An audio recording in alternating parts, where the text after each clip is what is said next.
Hello dear everybody, welcome back to Learn English with Srey. In this video, we are going to continue our English Khmer newspaper translation. Okay, let's get started.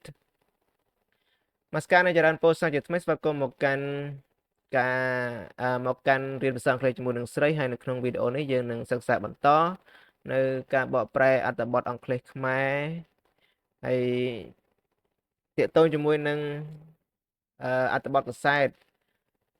ហ្នឹងក៏វាមិនឆ្ងាយអីពីអត្ថបទមុនដែរអត្ថបទមុនវាទាក់ទងជាមួយនឹងច្បាប់ចរាចរណ៍គ្រោះថ្នាក់ចរាចរណ៍នៅកម្ពុជា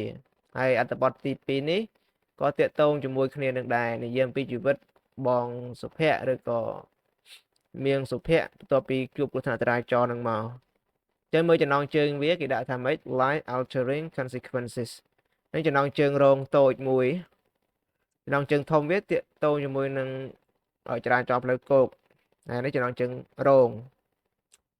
អូខេអញ្ចឹងយើងបានមកដល់កន្លែងហ្នឹងហើយយើងមើលមកពាក្យតែម្ដងអ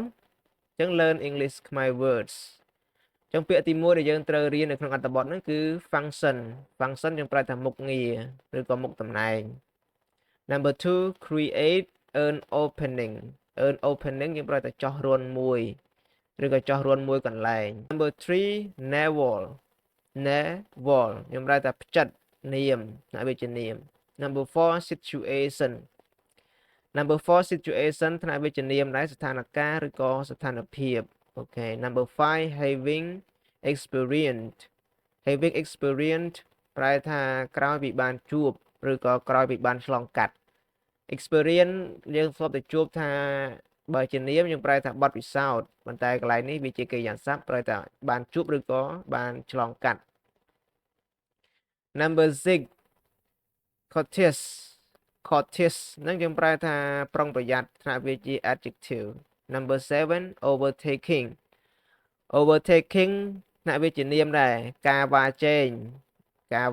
យើងនឹងដឹងហើយ Number 8 option ការជ្រើសរើសឬក៏ជំរើសថ្នាក់វាជានាមដែរ Number 9 designated lanes ហ្នឹងយើងប្រែថាការចាត់តាំងឬក៏ការកំណត់សម្គាល់ផ្លូវ lane កន្លែងហ្នឹងយើងប្រែថាផ្លូវអូខេ Number 9 burden យើងប្រែថាបន្ទុកវាជានាមដែរអូខេអញ្ចឹងពាក្យដែលយើងស្រង់មកបាន10ប៉ុណ្ណឹងហើយនៅក្នុងអត្ថបទក៏មានពាក្យផ្សេងមួយនឹងទៀតដែរអញ្ចឹងយើងចាំទៅមើលនៅក្នុងអត្ថបទបន្ថែមទៀត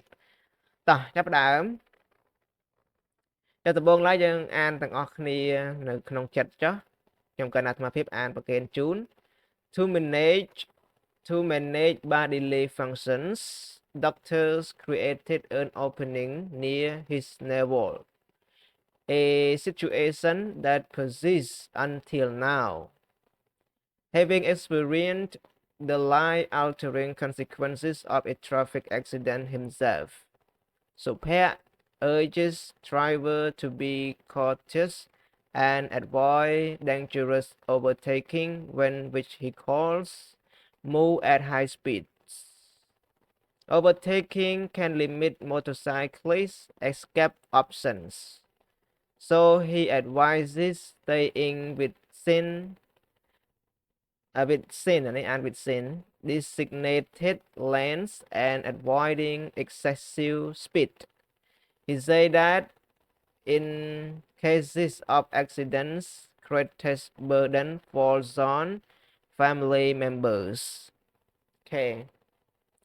អានម្ដងហើយយើងអានម្ដងទៀតសិន To manage bodily functions, doctor created an opening near his navel, a situation that persists until now. Having experienced the life-altering consequences of a traffic accident himself. Sophia urges drivers to be cautious and avoid dangerous overtaking when vehicles move at high speeds. Overtaking can limit motorcyclist escape options, so he advises staying within designated lanes and avoiding excessive speed.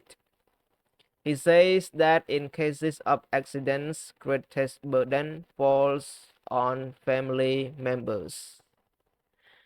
អូខេចឹងបន្ទាប់ពីយើងបានអានហើយយើងបកប្រែយកពាក្យសិនចឹងបកប្រែពាក្យសិនមកចឹង to manage bodily functions ចឹងយើងប្រែថាដើម្បីអីគេនេះ function យើងប្រែថាមុខងារឬក៏ដំណើរការចឹងដើម្បីគ្រប់គ្រងដំណើរការផ្នែករាងកាយអូខេដើម្បីគ្រប់គ្រងឬក៏ to manage ដើម្បីគ្រប់គ្រងមុខងារឬក៏ដំណើរការផ្នែករាងកាយ bodily វាជា adjective ប្រែថាផ្នែករាងកាយក្រុមគ្រូពេទ្យបានចោះរន្ធនេះបានចោះរន្ធមួយកន្លែងក្បែរផ្ចិតរបស់គាត់នាងក្បែរឬក៏ចិត្តផ្ចិតរបស់គាត់ដែលជាស្ថានភាពដែលនៅតែបន្តរហូតដល់បច្ចុប្បន្ន a situation ដែលជាស្ថានភាពមួយដែលនៅតែបន្ត persist យើងរៀនរួចហើយពាក្យនេះជួបនៅអត្ថបទមុនគេហ៎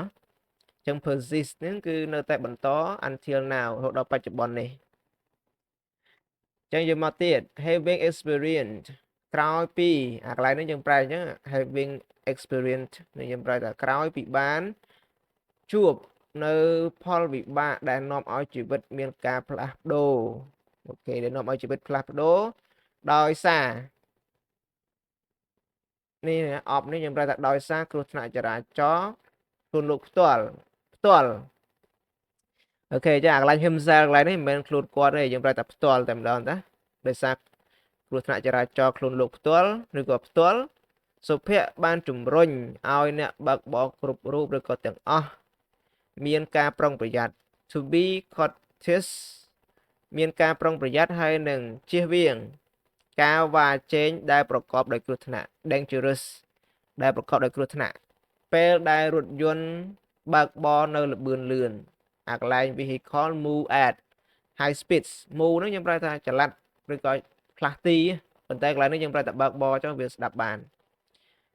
ពេលដែលរថយន្តជាច្រើនបើកបរនៅល្បឿនលឿនអូខេ at high speed នឹងល្បឿនលឿនចឹងយើងប្រែមកទៀត overtaking យើងប្រែថាការវ៉ាជែងណាចឹងការវ៉ាជែងអាចកំណត់នៅចឹង can limited option នេះអា limit នេះត្រូវការកម្មបត្តិនេះគឺ option ចឹងការវ៉ាជែងអាចកំណត់នៅអីគេជំរើសអីគេជៀសវាងណាជំរើសជៀសវាង escape ហ្នឹងគេចឬក៏ជៀសគេចពីគ្រោះថ្នាក់អីហ្នឹងឬក៏ជៀសពីគ្រោះថ្នាក់ជៀសវាងពីគ្រោះថ្នាក់របស់អ្នកបើកបរនៅត្រីចក្រយានយន្ត motorcyclist និងតូចក្រយានយន្តពេលតាអ្នកបើកបរម៉ូតូណាអាចកំណត់នៅ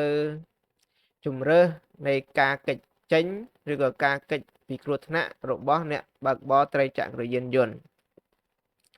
ដូច្នេះអីចឹងហើយក៏បានដែរអីចឹងដូច្នេះហើយគាត់ផ្ដល់ជាដំបូន្មាន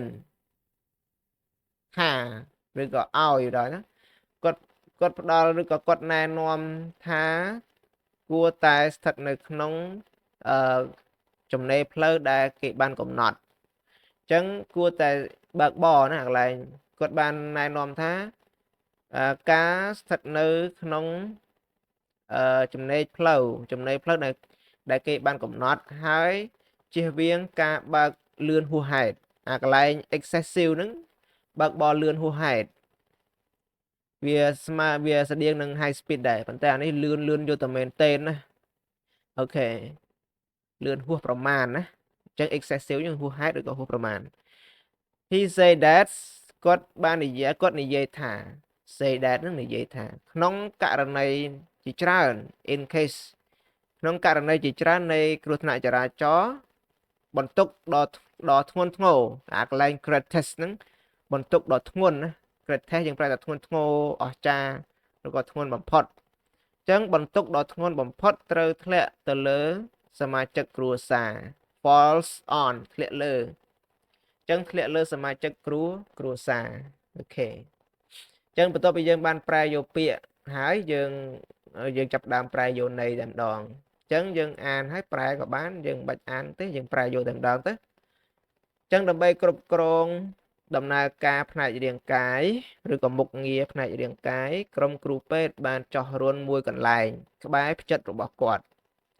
ដែលជាស្ថានភាពដែលនៅតែបន្តរហូតដល់បច្ចុប្បន្នហ្នឹងចឹងបច្ចុប្បន្នក៏នៅតែមានការចោះរន្ធនឹងដដែលទេអត់អាចលុបបំបាត់រន្ធនឹងវិញទេពីស្អីដោយសារគាត់ត្រូវវាកាត់កលៀនឆ្អឹងត្រគាកចឹងវាអត់មានកន្លែងបញ្ចេញបញ្ចូលអីទៅដឹងអាហ្នឹងពេទ្យយើងអត់សូវដឹងណាអូខេតាទោះមកយើងថាក្រោយពីបានជួបប្រទះឬក៏ក្រោយពីបានជួបនៅផលវិបាកដែលនាំឲ្យជីវិតផ្លាស់ប្ដូរនេះដោយសារគ្រោះថ្នាក់ចរាចរណ៍ឬក៏នៃឧបទ្ទវហេតុឬក៏នៃគ្រោះថ្នាក់ចរាចរណ៍ខ្លួនឯងផ្ទាល់សុភ័ក្របានជំរុញឲ្យអ្នកបើកបរមានការប្រុងប្រយ័ត្នហើយនឹងជៀសវាងការវ៉ាជែងដែលប្រកបដោយគ្រោះថ្នាក់ពេលរថយន្តបើកបរនៅល្បឿនលឿនការវ៉ាជែងអាចកំណត់នៅការជ្រើសរើសដើម្បីគេចពីគ្រោះថ្នាក់របស់អ្នកបើកបររថម៉ូតូបានអូខេ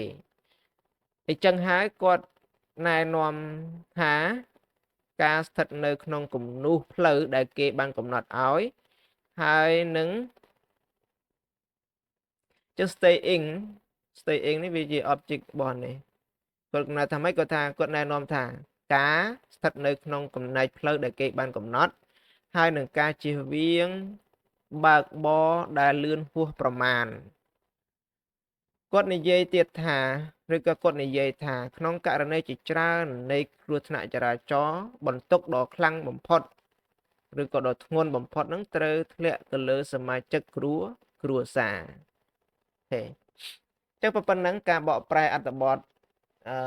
ទី2ហើយនឹងកថាខណ្ឌទី3ទី4នេះយើងបញ្ចប់តែប៉ុណ្ណឹងសង្ឃឹមថាមិត្តអ្នកសិក្សាទាំងអស់តាមមិនទាន់រាំងណាអាចមើលវីដេអូនឹងសាកចុះសារឡើងហើយបើមានកន្លែងណាឆ្ងល់អាចសាកសួរបាននៅក្នុង comment section បានអូខេអញ្ចឹង thank you everyone for your watching my video I hope you like it and if you don't want to miss the future video don't forget to ring the bell and hope to see you back again very soon goodbye